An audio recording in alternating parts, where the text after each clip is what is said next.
condo owners and property managers all over Florida are racing to comply with new laws in the wake of the Surfside condo collapse. They have until the end of the year to complete new studies on essential repairs to prevent a similar disaster. The condo associations are also now required to put in money each year to pay for future improvements. Tonight, 10 Tampa Bay's Chris Hurst takes a deeper dive into the studies that are now forcing some people to move. 3 years ago, the Champlain Tower South condominium partially collapsed, killing 98 people. The exact cause remains under investigation, but it's thought concrete and steel degraded and corroded after years of water penetration. The problems were well known beforehand from a reserve study, but financing began only a few months before the collapse.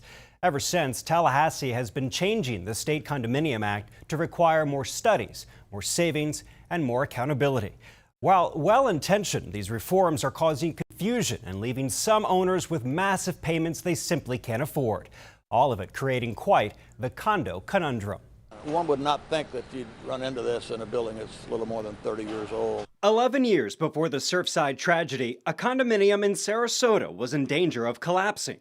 There is a potential for the rest of the tower to come down. Residents at Dolphin Tower had to evacuate when a crack opened up in a support slab on the 4th floor, leading to costly but necessary repairs. Years later, it's now the 101 condominium, but the work continues. What's yours? Right over here. Property manager Cassie Gallinopoulos leads Patricia Stabler up to the roof to start survey work for a reserve study. It is a now law-mandated reserve study for all buildings which have 3 or more stories. All condo buildings that tall must be inspected, not only for structural defects, but to get a financial timeline of replacement of common items like roofs, flooring, and siding. It's the Florida legislature's response after Surfside to prevent another condo from falling. Every component over $10,000 should be in the reserve. A condominium building is operating with a maintenance operating budget and with a reserve budget. The 101 was already doing these studies after their close call more than a decade ago. They are ahead of the curve compared to most condominiums their size and age and are nearly done with their essential repairs. We definitely every single day work diligently and hard to make sure that all of our milestones are completed and done so that we can have this behind us and enjoy the next 50 years. And the roof looks good. From the roof, they work their way down, looking at balconies, navigating around construction crews. It's improvement. It's nothing bad. Eventually ending up in the garage and generator room. Everybody wants to live in a safe building, obviously. Everybody wants to live in a luxury building, obviously. But when it comes to those dues, they forget quickly. The residents here have taken their lumps, with condo fees now over $1,000 a month. But a bargain compared to the bill other condo owners elsewhere have been handed this year. 101 is a great story of perseverance and doing the right thing. I've seen special assessments from $50,000. I've heard of special assessments in the realm of $300,000.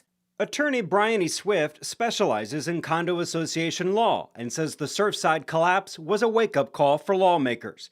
Before, associations could waive contributions to their condo's reserve fund for capital projects, and in some cases, it was decades. I think that it's less comfortable for them to go to the local swimming pool in their community if they've just raised assessments or even if they're talking about raising assessments. Now the law requires payments into reserves according to the financial schedule analysts like Stabler put together. Data submitted to the Florida Department of Business and Professional Regulation shows more than 2 million condo units are in buildings 3 stories and higher. In the Bay Area, there's more than 100,000 units in Pinellas County, 35,000 in Hillsborough, 28,000 in Sarasota, and 21,000 in Manatee County. It very well might change the condo living. It might be for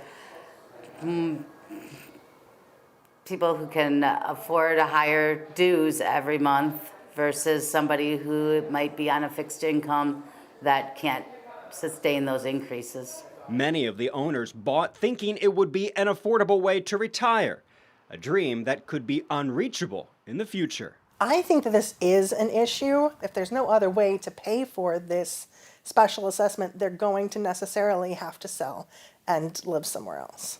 As for that deadline by the end of the year, Stabler thinks there's no way every condo will have a reserve study finished by then.